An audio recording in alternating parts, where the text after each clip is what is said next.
Mon ami, sache-le bien, la prière n'est pas une récitation mécanique, ni une compétition avec ton voisin.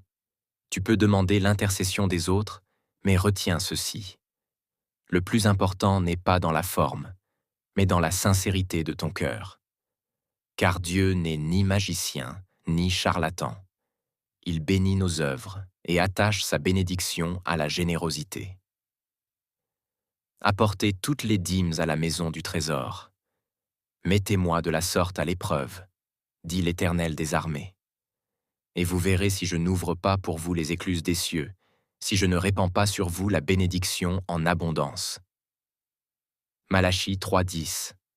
Tu cries de toutes tes forces. Seigneur, bénis-moi. Mais que vois-je encore dans tes mains?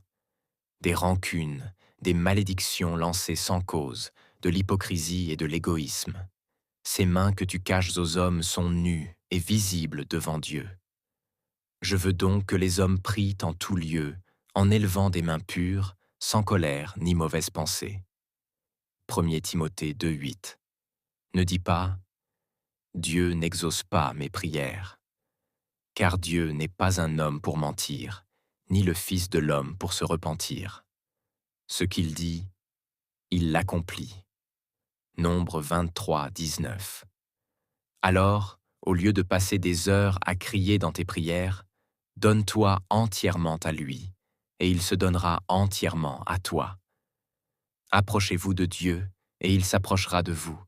Nettoyez vos mains, pécheurs, purifiez vos cœurs, hommes irrésolus.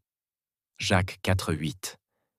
Regarde la veuve de Sarepta, 1er roi 17, 8, 16. Elle n'avait qu'une poignée de farine et un peu d'huile. Mais par son obéissance et son sacrifice, la maison fut remplie de provisions divines. Elle n'a pas discuté, elle a donné. Et Dieu a multiplié. Souviens-toi, tu ne peux servir Dieu et Mammon à la fois. Matthieu 6, 24. Fais ton choix. Avant de lever tes mains vers le ciel, lave-les. Avant de crier dans la prière, ôte ce masque qui trompe les hommes, mais qui ne trompera jamais Dieu. Ainsi, parce que tu es tiède, et que tu n'es ni froid ni bouillant, je te vomirai de ma bouche. Apocalypse 3, 16. Oui, Dieu entend tes cris, mais il reste à la porte.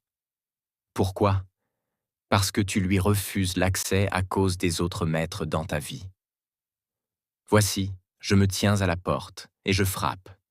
Si quelqu'un entend ma voix et